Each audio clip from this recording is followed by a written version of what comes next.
Hi guys! Welcome back to our YouTube channel. So ngayon, dahil walang pasok si Asher, tutulungan niya ako na mag-harvest ng ating patatas. Harvest tayo! You will, You will find potatoes, okay? Put potatoes there, okay? Yeah, we need to remove this one. We need to remove first this.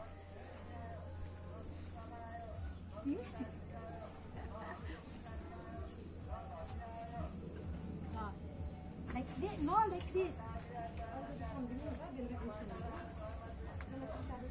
Look, oh, yeah, oh. Oh, Jesus, kaarte man ang kamay ng anak ko. No, oh, look, look. Tagadampot. Oh, look. Ah. Ay, naku. Oh.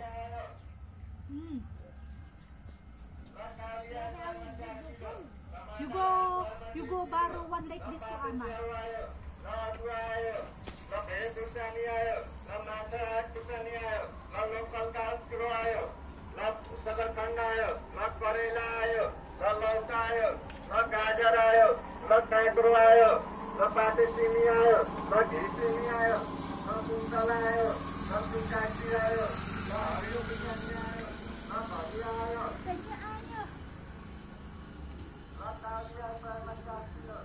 Tanggalin natin yung mga ibang damo para ano,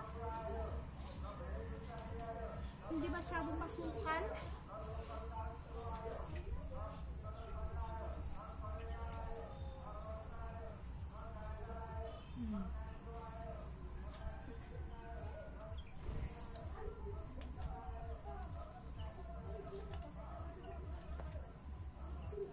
Di? Naman ako nakitang patatas.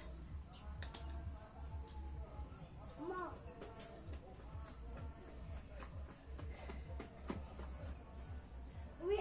You have it. You got there. Like this, huh? Like this.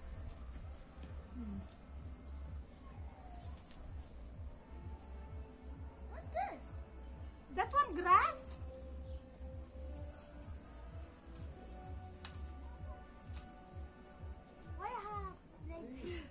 Small.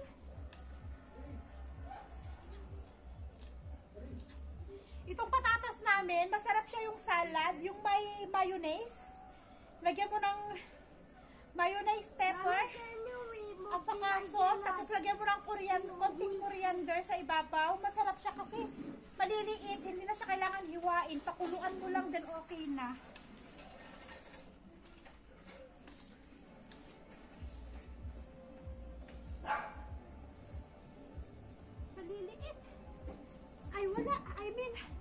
Wala masyado. Walang bunga. Ay, walang laman. Oh? Where's alo? I cannot see any alo. I cannot see any alo. I don't know where. Where's alo? Only you remove this. And all out. There. 1, 2, 3. Oh. Can you remove the grass? Don't put grass here, ah. But I cannot remove the grass. Just put like this. Just do like this. But you need, Allah, you need to be careful. You may cut the potatoes inside. Where's the potato? Wala. There's no potatoes. Potatoes? There's no potatoes. Look. Oh, potato. Huh? Small? Huh?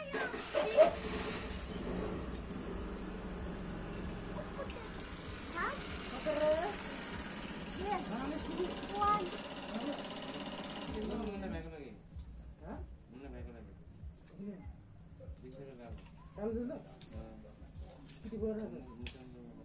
किती बोल रहा है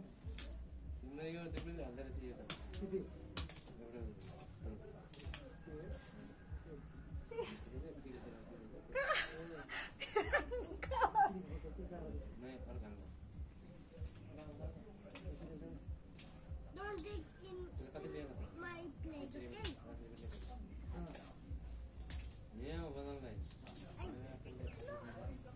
I found a small potato. Ay, ang liliit ng mga patatas namin.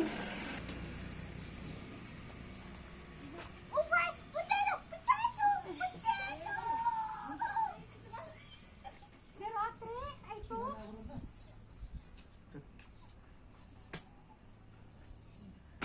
We need to remove the glass one. Big enough. Come on, pick up the potatoes. Come on. Pick up.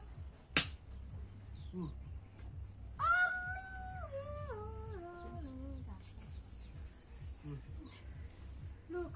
Oh, what? This one. Oh, this one.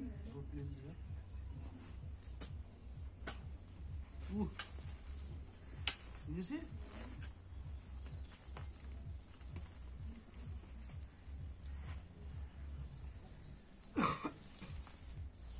Look here.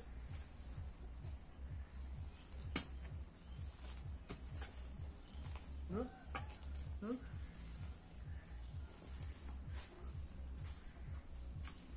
I'll show you. Wow. Look. You are not gonna. Look.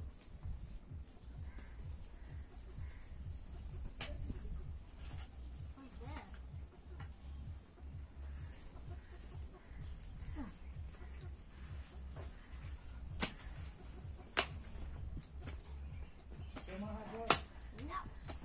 You go pick up there. There, where Papa dig. There, oh, Asher. This one, oh.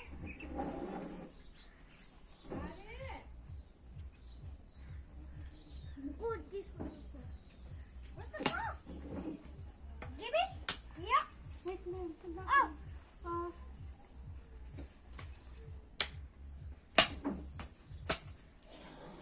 Oh, there, oh, Asher. Stop.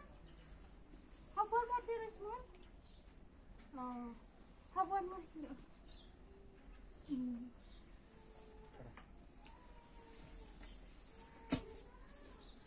Wait, very big. Ang laki, oh. Don't cut potato. Pick up na ani, oh. Oh. This one for salad. I will boil this and we will put mayo. This one delicious. Ah, Mommy. we will put, Mommy. we will mix with apple and pomegranate. And we will put mayo. Delicious. So, na-harvest na namin lahat ng aming patatas. Ito yung na-harvest kahapon ng umaga. Tapos, ito yung hinarvest namin ngayon. At na-harvest na namin lahat ng patatas natin. So, dito na lang muna patutuyuin.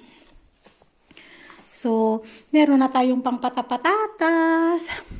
Sabi ko, pipilian ko itong mga ganito kaliliit. Oh, pakukulaan ko. Gagawa ko ng salad. Yan, hugasan lang ng maigi, wag ng balatan. Tapos boil natin. Pwede rin ganito kaliliit yung ibo-boil ko tapos pakain natin kay Tonton. Nakakatuwa talaga mga patatas namin. Ang liliit. Di ko talaga alam bakit sa tagal ko dito, every time na magtatanim ng patatas, maliliit siya. Hindi man lang, kahit man lang sana ganito siya, oh. Hindi ko alam bakit ang patatas namin ang liliit talaga. Hindi ko talaga ma-imagine. Sa tindahan, ganito naman yung normal. Pero madalas kasi yung patatas sa tindahan, ano siya, hindi siya organic. Galing siya ng India, tapos malalaki. Meron din yung mabilis siyang balatan, ganyan. Sabi ko nga kay Asis, dahil ba hindi tayo naglagay ng fertilizer, kaya maliliit yung ano natin, patatas natin. Kasi di ba guys, ang normal na patatas dapat ganito. Pero sa amin, Kasi kahit si Josibel, may patatas sila. Ganito naman ang kanilang mga patatas. Kaya lang ang daming tanim ni Josibel. Sabi nga ni Josibel sa akin, alam mo ate, yung 13 kilo na patatas namin, sabi niya, pang isang buwan, pag nag-harvest na namin, sabi niya, pang isang buwan lang na ulam nila yun. Sabi ko, grabe naman kayo sa patatas. Sabi niya, ate, walang araw na hindi kami nagluluto ng patatas ulam, lalo pag nandyan daw yung mga in-laws niya. Father-in-law, mga sister-in-law niya, brother-in-law, lalo pag nandyan sila lahat sa, bakular. Sabi niya, ang patatas ko hindi magtatagal, sabi niya talaga. Talagang pag isang buwan lang, sabi niya, yung isa't kalating sako na ma-harvest nila sa 13 kilo na itinanim niya. Sabi niya, pang isang buwan lang talaga nila yung patatas na yun. Grabe. Sabi ko kay Asis, next year, try namin hindi magtanim ng patatas. Magtanim kami ng iba, siguro green peas.